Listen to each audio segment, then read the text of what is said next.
Last time మనము దేవుని యొక్క వాక్యాన్ని ధ్యానించుకున్నప్పుడు మనం ఒక సైద్ధాంతిక సత్యాన్ని మనం చూసాము బైబిల్ నుండి. అది మానవుని యొక్క పతనావస్థ. మానవుడు పాపి, మానవుడు లేని జీవి, మానవుడు నశించిపోయాడు అనే సత్యాన్ని మనము లాస్ట్ టైం చూసాము, మనం నేర్చుకున్నాము కూడా. ఈరోజు మనము ఇంకొక సైద్ధాంతిక సత్యాన్ని మనము చూద్దాం బైబిల్లో. దాని పేరు ఇంగ్లీష్లో రీజనరేషన్ అన్నారు. రీజనరేషన్ అంటే క్రొత్త జన్మ, క్రొత్త జన్మ, తిరిగి జన్మించుట. కొంతమంది దీన్ని పునర్జన్మ అని కూడా అంటారు. మరలా జన్మించుట, రెండవ జన్మ. జన్మ అనే సత్యాన్ని మనం చూస్తే మానవుని జన్మ చాలా అద్భుతమైంది కదా, ఆశ్చర్యకరమైంది. ఇప్పటి వరకు కూడా సైంటిస్ట్స్ ఇంకా మానవుని జన్మ వెనకాల ఉన్న సత్యాలను శోధిస్తూ ఉన్నారు. ఇంకా దే ఆర్ స్టిల్ సర్చింగ్. ఎందుకంటే అది చాలా గొప్ప ఆశ్చర్యకరమైన సంగతి. It is a miracle. Human birth it self is a miracle. చిన్న బాబు జన్మిస్తే ఆశ్చర్యకరంగా ఉంటుంది కదా, ఆనందంగా ఉంటుంది కుటుంబంలో, సంతోషంగా ఉంటుంది కుటుంబంలో. ఒక బాబు కానీ ఒక పాప కానీ జన్మిస్తే మన కుటుంబాల్లో అంతుపట్టలేని ఆనందం కదా, సంతోషం ఉంటుంది. అదేవిధంగా పరలోకంలో ఒక వ్యక్తి జన్మిస్తే, దేవుని నమ్ముకుంటే అదే ఆనందం. ఆ ఆనందంకి రెస్పాన్సిబుల్ అయిన క్రొత్త జన్మ గురించి మనం ఈరోజు బైబిల్ నుండి నేర్చుకుందాం. యోహాను రాసిన సువార్త 3వ అధ్యాయము మనకందరికీ తెలిసిన భాగమే, అనేక మార్లు మనము చదువుకున్నాము. నికోదేము సర్దార్, నికోదేము అనే సర్దార్, యూదుల అధికారి అయిన నికోదేము, పరిసయ్యుడు ఒకడు ఉండే. యేసునొద్దకు వచ్చి, బోధకుడా, నీవు దేవుని యుద్ధ నుండి వచ్చిన బోధకుడు అని నేను ఎరుగుదును. దేవుడు అతనికి తోడయ్యుంటే గాని నీవు చేయుచున్న సూచక క్రియలు ఎవడూ చేయలేడని ఆయనతో చెప్పెను. అందుకు యేసు అతనితో, ఒకడు క్రొత్తగా జన్మించితే గాని అతడు దేవుని రాజ్యమును చూడలేడని నీతో నిశ్చయముగా చెప్పుచున్నానని. ఈ మాట గమనించండి. ఒకడు క్రొత్తగా జన్మించితేనే కానీ క్రొత్త జన్మ. తీతు రాసిన పత్రిక 3వ అధ్యాయము 5వ వచనములో ఒక మాట చూస్తూ ఉంటాం. తీతు పత్రిక 3వ అధ్యాయము 5వ వచనం.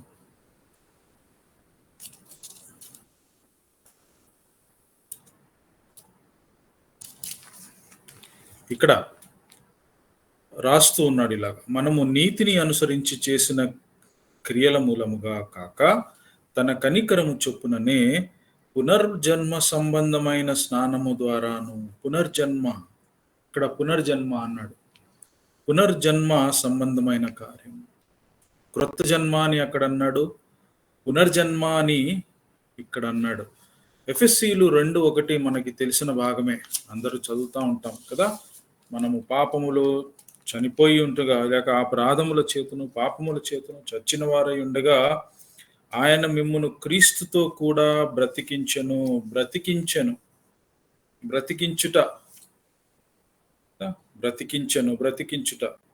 చనిపోయిన వారమై ఉండగా దేవుడు మనలను బ్రతికించెను అని చూస్తూ ఉన్నాం.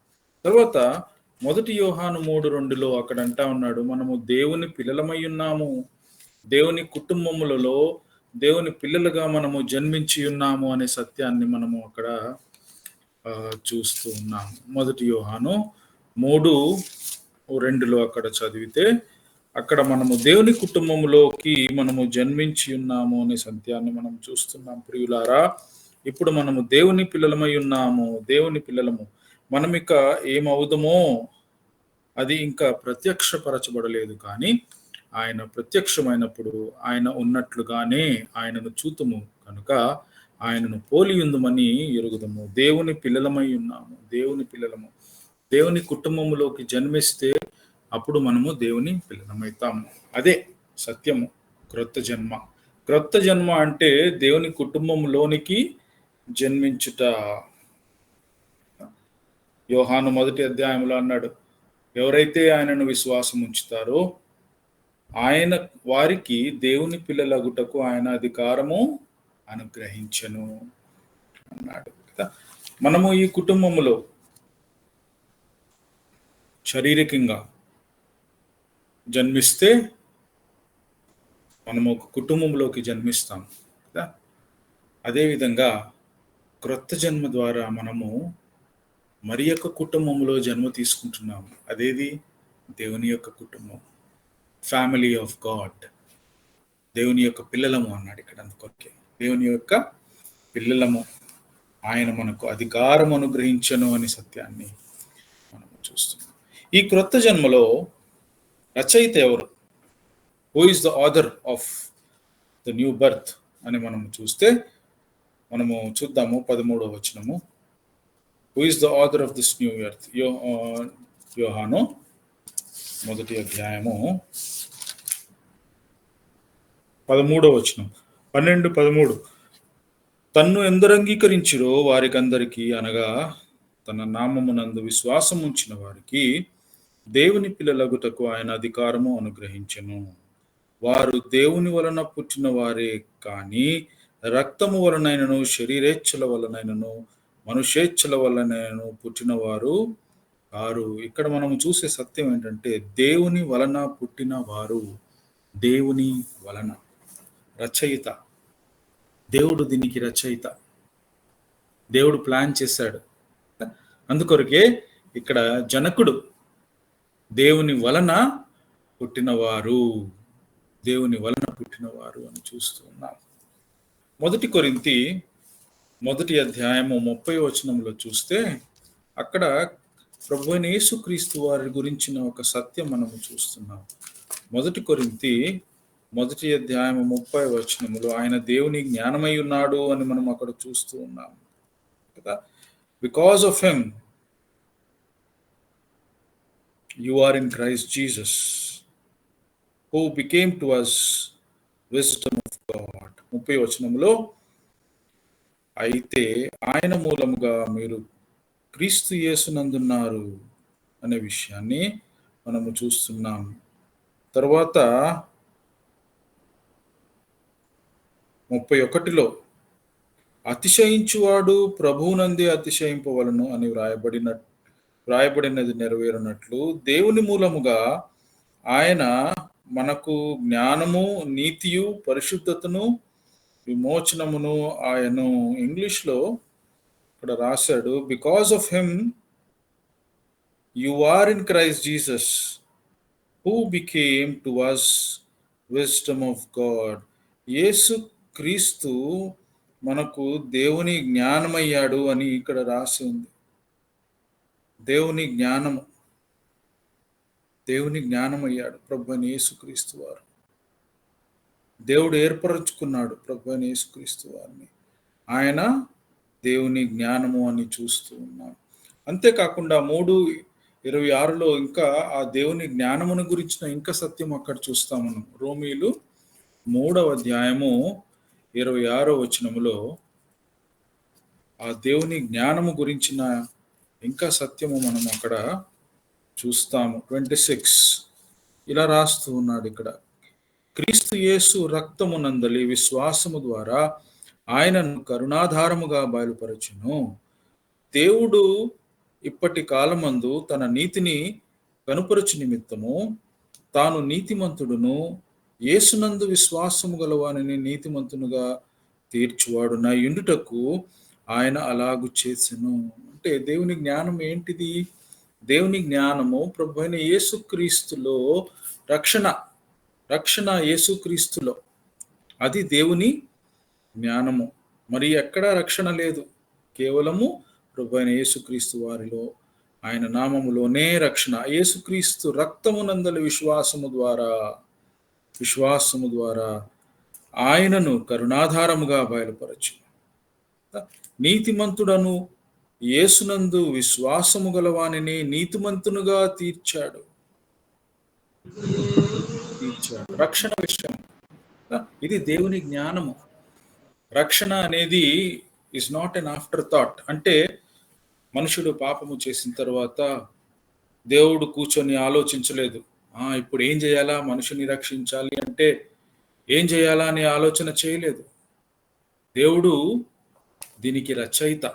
ముందే దేవుడు ప్లాన్ చేసి పెట్టాడు.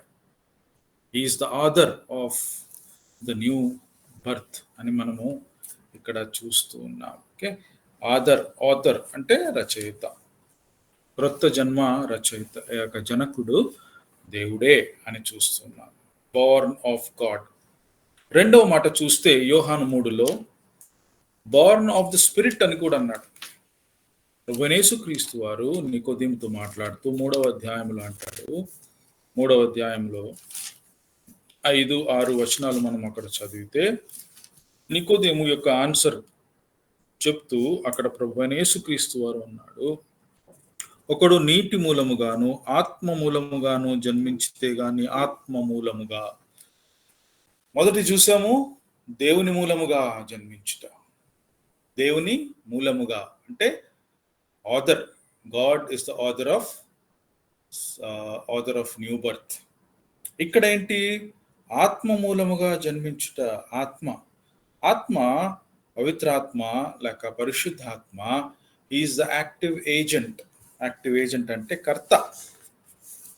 ఆయన మూలముగా, ఆయన ద్వారా, పరిశుద్ధాత్మ ద్వారా జరిగిన క్రియ. అందుకొరకే ఇక్కడ అంటాడు 5వ వచనంలో, ఆత్మ మూలముగా జన్మించితేనే గాని దేవుని రాజ్యంలో ప్రవేశింపలేరు అన్నాడు.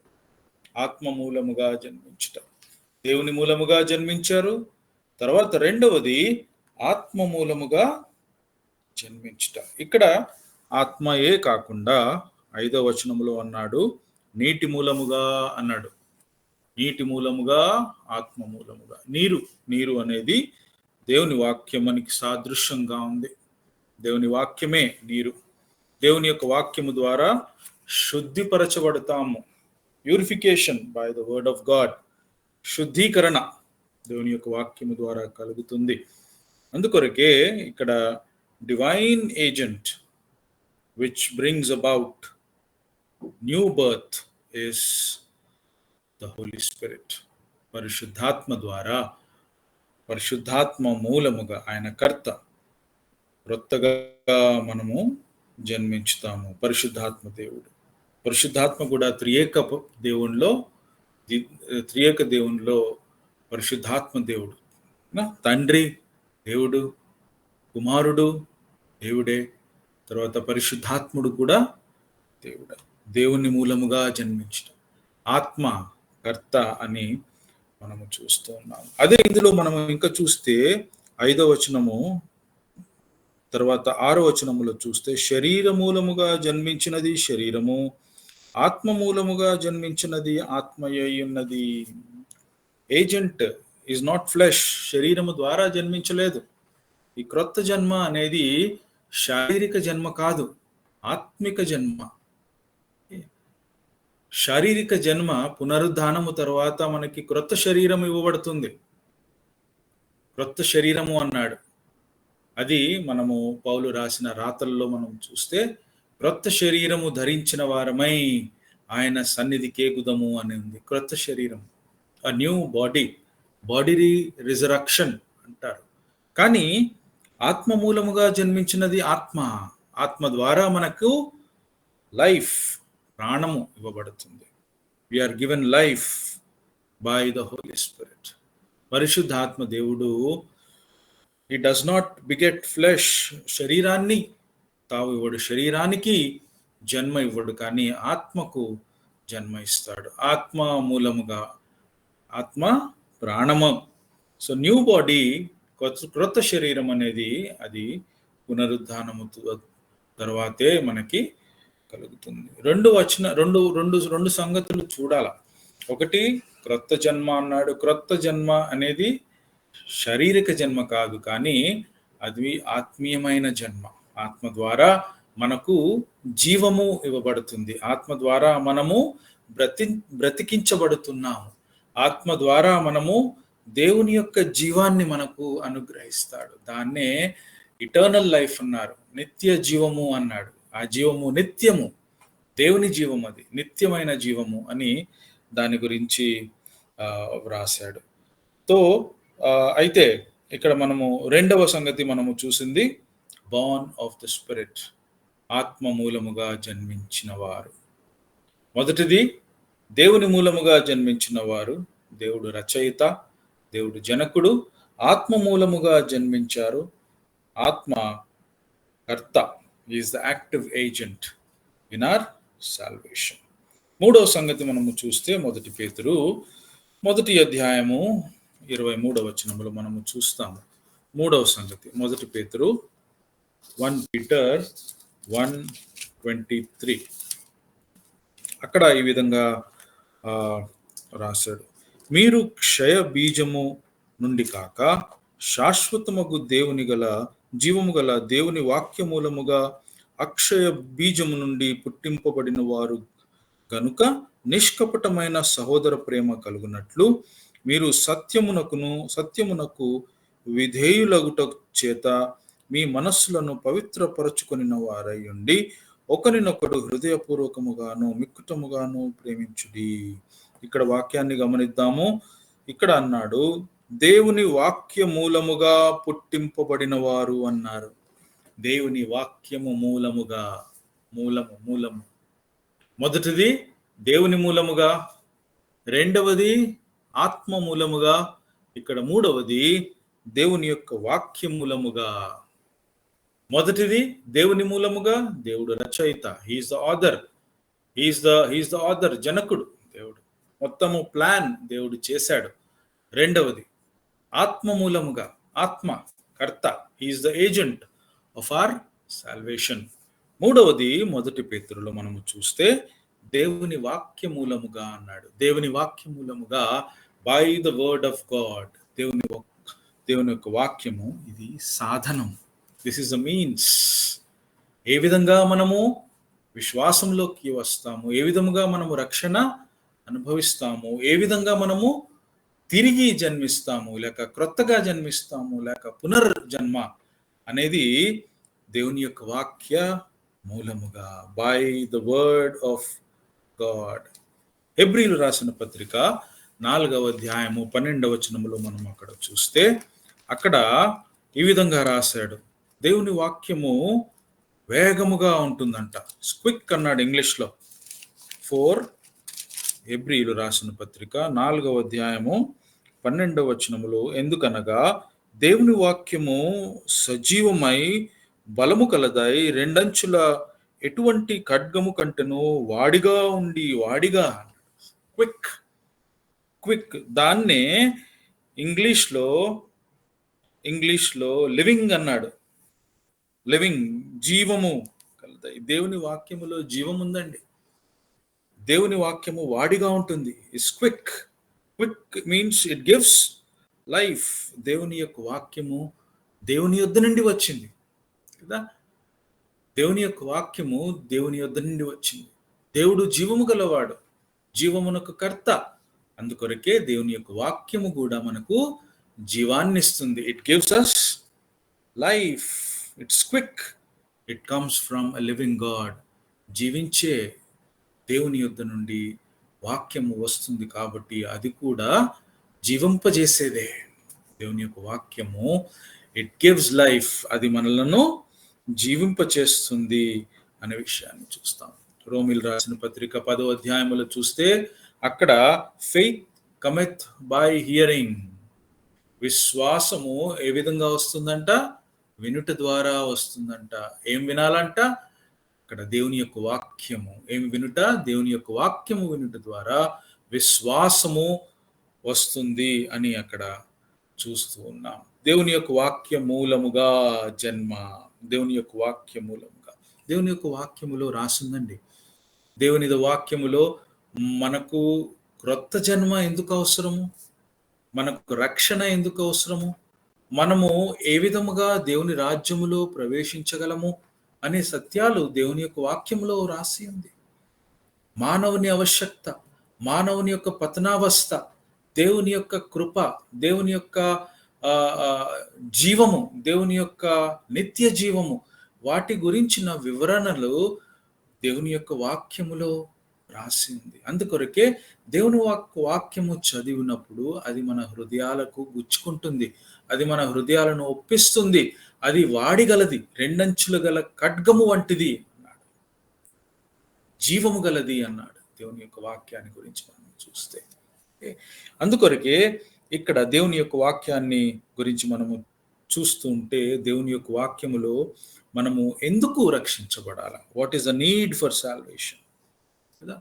లాస్ట్ క్లాస్లో మనము చూసాము దేవుని యొక్క వాక్యం ఏమి చెప్తుంది అంటే, మనము పాపములో చనిపోయిన వారము, మనలో ఏ ఆశ, ఏ హోప్ లేదు, మనలో క్రీస్తు లేడు, మనలో జీవము లేదు, మనలో రక్షణ లేదు, మనకి దేవుడు లేడు. అటువంటి ప్రజలముగా మనము ఉన్నప్పుడు దేవుడు ప్రభు అయిన యేసుక్రీస్తు వారిని ఈ లోకానికి పంపించాడు, రక్షకుడిగా పంపించాడు. ఆయన ఈ లోకానికి వచ్చి మన నిమిత్తము ఆ శిలువలో చనిపోయాడు. మన పాపాలను ఆయన మ్రాను మీద, ఆయన శరీరం మీద మోసుకుని ఆ మ్రాను మీద ఆయన మన కొరకు చనిపోయాడు అనే సత్యాన్ని దేవుని యొక్క వాక్యము మనకు నేర్పిస్తుంది. ఈ యొక్క దేవుని యొక్క వాక్యము మనము విన్నప్పుడు, దేవుని యొక్క వాక్యము మన ప్రాబ్లం ఏంటి, మన అవసరత ఏంటి, దాని సొల్యూషన్ ఏంటి, అవన్నీ దేవుని యొక్క వాక్యములో రాసి ఉంది. సో దేవుని యొక్క వాక్యము విన్నప్పుడు మనము ఆత్మ ద్వారా దేవుని మూలముగా మనము జన్మించి ఆయన పిల్లలమైతాం. దాన్ని క్రొత్త జన్మ అనుభవము అంటారు. This is called the new birth are the regeneration, second birth అని కూడా అంటారు. క్రొత్తగా జన్మించితే కానీ పరలోక రాజ్యములో ప్రవేశింపలేరు. క్రొత్త జన్మ ఏ విధంగా ఉంటుంది? దేవుని యొక్క వాక్యాన్ని విన్నప్పుడు దేవుని యొక్క వాక్యము మనుషుని యొక్క అవసరతను చెప్తుంది. మనుషుడు పాపి, నమ్ముకోవాలా దేవుడిని, నమ్ముకోకపోతే నరకానికి వెళతాడు, నమ్ముకోకపోతే దేవుడు లేకుండా చనిపోతాడు అనే విషయాన్ని వాక్యము చూపిస్తుంది. వాక్యము చదివినప్పుడు పరిశుద్ధాత్మ కర్త, ఆత్మ మూలముగా జన్మిస్తాం. దీనంతటికి కారణము ఎవరు? దేవుడే. Because God is the author, రచయిత. ఆయన రచయిత అయ్యున్నాడు. అదే ఇక్కడ ఇంకా కొన్ని సంగతులు ఇక్కడ మనము చూస్తూ ఉన్నాము. మొదటి పేతురులోనే అక్కడ క్షయమైన బీజము అంటా ఉన్నాడు కదా. కరప్టబుల్ సీడ్, ఇన్కరప్టబుల్ సీడ్ అన్నాడు. మొదటిసారి మనము ఈ లోకములో జన్మించినప్పుడు, శరీరములో ఈ లోకములో జన్మించినప్పుడు, తల్లిదండ్రుల ద్వారా మనము ఈ లోకములోకి వచ్చినప్పుడు మనలో ఆ కరప్టబుల్ సీడ్, ఆ క్షయ బీజం వచ్చిందండి. ఆ క్షయమైన బీజము ఎక్కడ నుండి వచ్చింది? అది ఆదాము నుండి వచ్చింది. అంటే ఆదాము పాపము చేశాడు, అదే పాప బీజము మనలోకి వచ్చింది, అది క్షయమైన బీజం. కానీ ఎప్పుడైతే మనము ప్రభు అయిన యేసుక్రీస్తు వారిని విశ్వాసం ఉంచుతామో, దేవుని పిల్లలమైతామో, అప్పుడు మనలో ఏ బీజం వస్తుందంట? అక్షయమైన బీజము వస్తుంది అని చూస్తున్నాం. మొదటి పేతురులో మరి ఒకసారి చదువుదాము ఆ భాగాన్ని. మొదటి పేతురు 1వ అధ్యాయము 23వ వచనము చదివితే అక్కడ మనం ఈ సత్యాలను మనము చూస్తా ఉన్నాం. మొదటి పేతురు 1వ అధ్యాయము 23వ వచనములో అక్కడ మీరు క్షయబీజము నుండి కాక, క్షయబీజం ఏం బీజం ఇది? ఎవరి బీజం ఇది?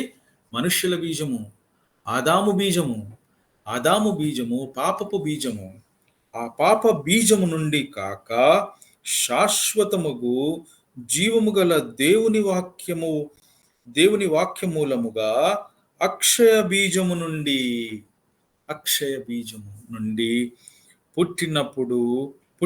పుట్టింపబడిన వారు కనుక ఏ విధంగా పుట్టింపబడాము? అక్షయ బీజము ద్వారా దేవుని వాక్యమూలముగా మనము పుట్టించబడ్డాము, లేక క్రొత్తగా జన్మించాము, లేక పునర్జన్మ అనే సత్యాన్ని మనము చూసాము. 3 సంగతులు మనము చూసాము మూలముగా. దేవుని మూలముగా జన్మించాము, దేవుడు రచయిత క్రొత్త జన్మకు. ఆత్మ మూలముగా జన్మించాము, ఈ క్రొత్త జన్మకు కర్త, ఏజెంట్ పరిశుద్ధాత్మ దేవుడు. తర్వాత మూడవది మనము చూసాం, మొదటి పేతురులో దేవుని వాక్యము మూలముగా మనము జన్మించాం. దేవుని వాక్యము ద్వారా, దేవుని యొక్క వాక్యము ఒక సాధనం. It is a means of our new birth, క్రొత్త జన్మకు సాధనము అనే విషయాన్ని మనం చూసాం. అందుకొరకే మొదటి కొరింథీయులు 2వ అధ్యాయము 2వ వచనంలో పౌలు ఈ విధంగా రాస్తూ ఉన్నాడు. అక్కడ ఏం రాస్తున్నాడు? వాక్చాతుర్యముతోనూ కదా, వాక్చాతుర్యముతోనూ జ్ఞాన అతిశయములతోనూ మనుషుల జ్ఞానముతోని మేము మీ యొద్దకు దేవుని యొక్క వాక్యాన్ని తేలేదు. అంటే మీరు మా యొక్క వాక్యము ద్వారా, మా యొక్క చాతుర్యము ద్వారా, లేక మా యొక్క జ్ఞానము ద్వారా మీరు రక్షణ పొందలేదు. కానీ ఏ విధంగా రక్షణ పొందారు? దేవుని యొక్క వాక్యము ద్వారా రక్షణ పొందారు. మీ మధ్యకు నేను దేవుని యొక్క వాక్యాన్ని తీసుకొని వచ్చాను, నా జ్ఞానాన్ని తేలేదు అని ఇక్కడ పౌలు చెప్తూ ఉన్నాడు. అందుకొరకే ఎక్కడైనా కానీ దేవుని యొక్క వాక్య ప్రచారము ఉన్నది ఉన్నట్టుగా చేయాల. దాని ద్వారానే రక్షణ కలుగుతుంది. మనకు ఎన్ని మాటలు వచ్చినా, ఎంత వాక్చాతుర్యం ఉన్నా, దాని ద్వారా మనము ఆత్మలను రక్షించలేమండి. కేవలం దేవుని యొక్క వాక్యము బోధించుట ద్వారా, దేవుని యొక్క వాక్యము ఉన్నది ఉన్నట్టుగా బోధించుట ద్వారానే రక్షణ. దేవుని తెలుసుకోగలరు అనే సత్యాన్ని మనము చూస్తూ ఉన్నాం. 3 సంగతులు చూసాము. దాని తర్వాత ఇంకా కొన్ని సంగతులు చూసి మనము ముగిస్తాము.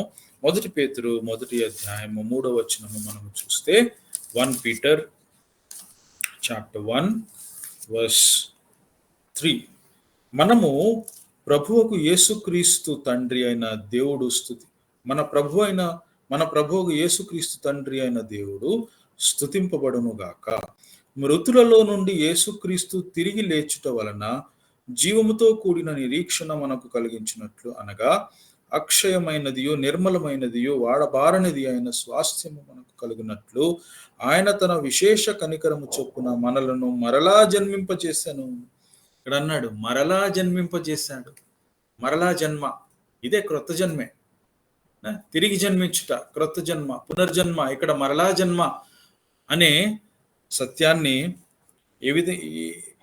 దేని ద్వారా అంట? మృతులలో నుండి యేసుక్రీస్తు తిరిగి లేచుట వలన. మృతులలో నుండి యేసుక్రీస్తు తిరుగు లేచుట వలన అనే విషయాన్ని మనం చూస్తున్నాం.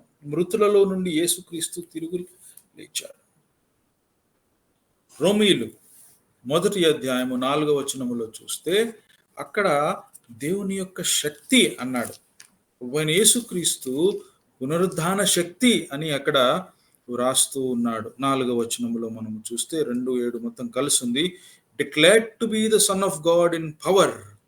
Declared to be the son of God in power అన్నాడు. ఇక్కడ దేవుడు తన కుమారుడును మన ప్రభువైన యేసుక్రీస్తు విషయం సువార్త పరిశుద్ధ ప్రవక్తల ద్వారా వాగ్దానము, శరీరమును బట్టి, సొంత ఆత్మను బట్టి, ప్రభావంతో. ఇక్కడ చూడు, మృతులలో నుండి పునరుద్ధానుడైనందున పరిశుద్ధమైన ఆత్మను బట్టి దేవుని కుమారుడుగాను ప్రభావముతో నిరూపించబడెను. దేవుని కుమారుడుగా ప్రభావముతో నిరూపించబడ్డాడంట. దేని ద్వారా? పునరుద్ధానుడైనందున. పునరుద్ధాన శక్తి అన్నాడు ఇక్కడ. పునరుద్ధాన శక్తి ఇస్ ద పవర్. ఏ శక్తి అయితే ప్రభు అయిన యేసుక్రీస్తు వారిని మృతులలో నుండి లేపిందో, అదే శక్తి ద్వారా మనకి క్రొత్త జన్మ లభిస్తుంది. క్రొత్త జన్మ లభిస్తుంది. జన్మించుటలో ఉన్న శక్తి చూడండి. New birth. In that new birth, power is involved. That is the power which enabled Lord Jesus Christ to rise from the dead. మృతులలో నుండి ఎవరైనా లేవగలరా అండి? ఎవరు లెగవలేరు మృతుల్లో నుండి. అదెంత బలమైన శక్తి అయి ఉండాలా? దేవుని శక్తి, బలమైన శక్తి. అదే శక్తి ద్వారా మృతులమైన మనలను జీవింపజేశాడు దేవుడు కదా. మరణించిన మనలను దేవుడు మనకి జీవాన్ని అనుగ్రహించాడు. అదే శక్తి ద్వారా జీవాన్ని అనుగ్రహించాడు. చూసారా, పునర్జన్మలో, తిరిగి జన్మించటంలో దేవుని యొక్క శక్తి, పునరుద్ధాన శక్తి, దేవుని యొక్క పునరుద్ధాన శక్తి. ఆ శక్తి ద్వారా మనము దేవుని పిల్లలముగా తీర్చబడుచున్నాము. దేవుని కుటుంబములో మనము జన్మిస్తున్నాము. New birth is brought about by that power which enabled Lord Jesus Christ to raise from the dead. ఎంత బలవంతమైన శక్తి అయి ఉంటుందంటే, దేవుడు ఇశ్రాయేలీయులను విమోచించినప్పుడు, ఐగుప్తు నుండి విమోచించినప్పుడు అక్కడ 2 గొప్ప సత్యాలు మనము చూస్తాం. మనము నిర్గమాకాండము చదివితే అక్కడ 2 గొప్ప సత్యాలు. మొదటిది విమోచన. దేని ద్వారా? రక్తము ద్వారా విమోచించాడు. దాన్నే పస్కా పండుగగా సెలబ్రేట్ చేస్తారు వాళ్ళు. పస్కా పండుగ అంటే రక్తము ద్వారా విమోచన. రక్తము చిందించి ఆ రక్తాన్ని ఆ డోర్ పోస్ట్స్ అప్లై చేస్తే వారి కుటుంబంలో మృత్యు దేవత ప్రవేశించడు. మృత్యువు ప్రవేశించడు వారి కుటుంబంలో. వారు విమోచించబడ్డారు, రక్షించబడ్డారు. ఎవరికైతే రక్తము పూయబడలేదో వారి కుటుంబంలో మృత్యు అని చూసాం. విమోచన దేని ద్వారా? రక్తము. మొదటి సత్యాన్ని పస్కా పండుగ.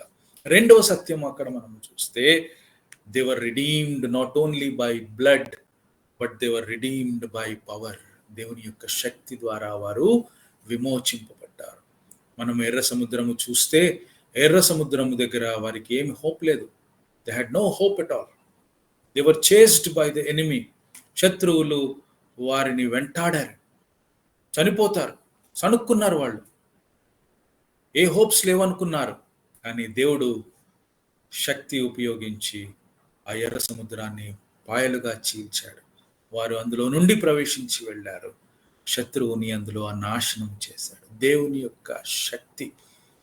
అదే మిరియం బయటకు వచ్చిన తర్వాత గంతులేసుకుంటూ ఎగురుకుంటూ దేవుణ్ణి స్తుతించారు. వాళ్ళు పాడారు, పాటలు పాడారు. దేవుని యొక్క శక్తి, దేవుని యొక్క పరాక్రమము. దేవుడు మహాశక్తి గలవాడు. తో ఇశ్రాయేలు యొక్క విమోచన, ఐగుప్తు నుండి 2 గొప్ప సత్యాలు మనం చూస్తాము. మొదటిది they were redeemed by the blood. రక్తము ద్వారా వారు విమోచించబడ్డారు. రెండవది దేవుని యొక్క శక్తి ద్వారా by the power of God they were redeemed. They were redeemed. They were saved.